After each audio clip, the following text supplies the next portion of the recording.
அண்ணன் சீமான் அவர்கள், நாங்கள் ஆட்டுக்கறி சாப்பிட்டு விட்டுதான் இறைவனை பார்க்க செல்லுவோம் அப்படின்னு சொல்றார். அது அவருடைய பழக்க வழக்கங்கள். ஒருவர் செய்கின்ற அந்த செயலை அவர் எப்படி அவருடையதாக எடுத்துக்கொள்ளுகிறாரோ அதே போல்தான் நாமும் நம்முடைய செயல்களை நம்முடையதாக எடுத்துக்கொள்ள வேண்டும்.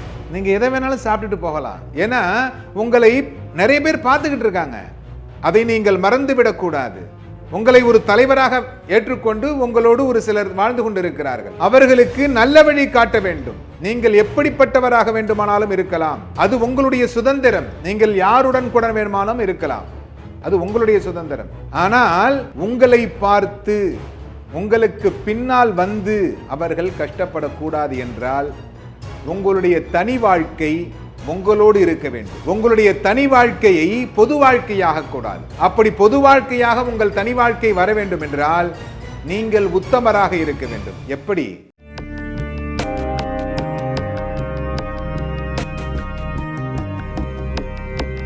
எல்லாம் வல்ல மூகாம்பிகையினுடைய அருளோடு இன்றைய சிந்தனைகள். நம்முடைய இந்து மதம் அப்படிங்கிறது ஒருவருக்குள் அடங்குவது அல்ல. யார் வேண்டுமானாலும் எப்படி வேண்டுமானாலும் வாழ்ந்து கொள்ளலாம். ஒரு சுதந்திரமான இந்து மதம். அதனால்தான் நடிகர்கள் அவர்களுடைய கருத்துக்களை யாருக்கிட்டையும் எதுக்கும் பயப்படணுங்கிற அவசியமே இல்லை. எந்த கருத்துக்களை வேண்டுமானாலும் அவர்கள் எடுத்து வைக்கலாம். மற்ற மதத்தில் அவங்க பேச முடியுமா? பேசினாங்கன்னா மற்ற மதத்துக்காரவங்க உங்களை விட்டுடுவாங்களா? கண்டிப்பாக விட மாட்டாங்க.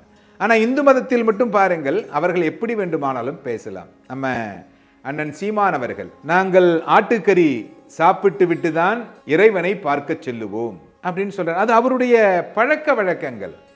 ஒருவர் செய்கின்ற அந்த செயலை அவர் எப்படி அவருடையதாக எடுத்துக்கொள்ளுகிறாரோ அதே போல்தான் நாமும் நம்முடைய செயல்களை நம்முடையதாக எடுத்துக்கொள்ள வேண்டும். இப்ப கண்ணப்ப நாயனார் சிவபெருமானுக்கு மாமிசத்தை கொடுத்தார். ஏன்னா அவர் உண்ணுகின்றது மாமிசம். நன்றாக ஞாபகம் வைத்துக் கொள்ளுங்கள். அதனால் நீ சாப்பிடாம இருக்கிற கடவுளே, எப்படி அழகா சொல்றார், நீ சாப்பிடாம இருக்கிற, இப்ப நான் சாப்பிட்டுட்டு உன்னை சாப்பிடாம வச்சிருந்தேன் அப்படின்னா கஷ்டம். அதாவது ஒரு பழமொழி சொல்லுவாங்க, பாம்பு தொங்கிற ஊருக்கு போனோம்னா நெடுத்துண்டம் என்னதுன்னு சொல்லிடணும், இல்லைன்னா உனக்கு பட்னி நீ தான் கிடக்கணும். இல்லைங்க நான் ஐயருங்க, நான் சாப்பிட மாட்டேங்க அப்படின்னு சொன்னால் கண்டிப்பாக நீ தான் உணவு இல்லாமல் கஷ்டப்பட வேண்டி வரும் அப்படின்னு சொல்லுவாங்க. அது மாதிரி இறைவனை அவர் துதிக்கின்ற பொழுது தண்ணி எடுத்துட்டு வர்றதுக்கு அன்னைக்கு மாதிரி பிசிலரி பாட்டிலாம் அவளுக்கு கிடைக்கல. வாயில தண்ணி எடுத்துட்டு வந்தார்.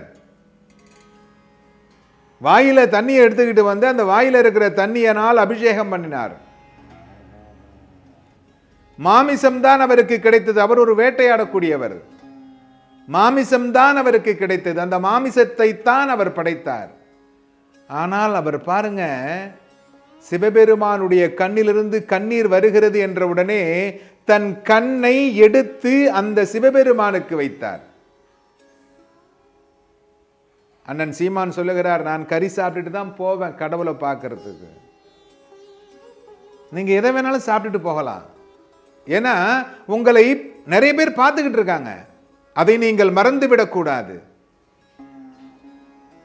உங்களை ஒரு தலைவராக ஏற்றுக்கொண்டு உங்களோடு ஒரு சிலர் வாழ்ந்து கொண்டிருக்கிறார்கள்.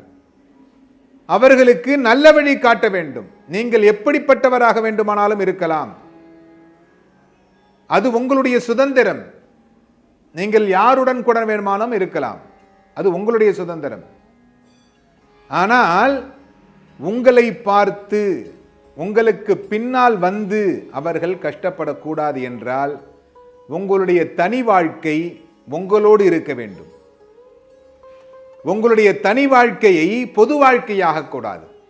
அப்படி பொது வாழ்க்கையாக உங்கள் தனி வாழ்க்கை வர வேண்டும் என்றால் நீங்கள் உத்தமராக இருக்க வேண்டும். எப்படி? தேவர் மாதிரி இருக்கணும். இப்பொழுது வாழ்ந்த நமது தேவர் இருக்காரு பார்த்தீங்களா, அவர் மாதிரி இருக்கணும். உத்தமனாக இருந்தால் உங்களுடைய வாழ்க்கையை சிறக்க வேண்டும். என நீர் இல்லாமல் அவர் பேசுவது இல்லை. நீங்கள் இறைவனை பற்றி பேசுகின்றீர்கள்.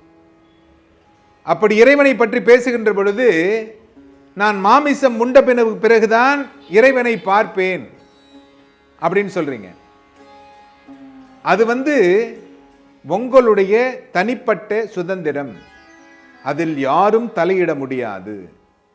எங்களுடைய முன்னோர்கள் எங்களுக்கு காண்பித்த வழி. ஏன்னா அன்னைக்கு மாமிசம் தான் கிடைச்சது, காட்டில் அலைஞ்சு தெரிஞ்சாங்க, அவங்களுக்கு மாமிசம் தான் கிடைச்சது, அதை தான் சாப்பிட்டாங்க. அதற்கு பின்னால் வந்தவர்கள், வள்ளலார் சொன்னார் புறால் உண்ணாதே. இப்ப வாழ்ந்த வள்ளலார் சொன்னார் வாழுகின்ற உயிரிடத்திலே நீ அன்பு காட்டு அப்படின்னு சொன்னார். அப்ப அவர் சொன்னதெல்லாம் உங்களுக்கு காதுல விடலையா? அவரை பத்திலாம் உங்களுக்கு தெரியலையா? இல்ல அவரை பத்தி நீங்க படிக்கலையா? பொது வாழ்க்கை அப்படின்னு நீங்க வந்ததுக்கு அப்புறம் உங்களுடைய வாழ்க்கை அப்படிங்கிறது இலைமறை காய் போல் நீங்கள் என்ன வேண்டுமானாலும் செய்து கொண்டு செல்லலாம்.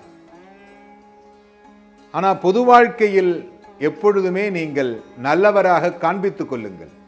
நீங்க நல்லவரா கெட்டவரா அப்படிங்கிறது ஆராய்ச்சி பண்ணணும் அப்படிங்கிறது எங்களுக்கு கிடையவே கிடையாது.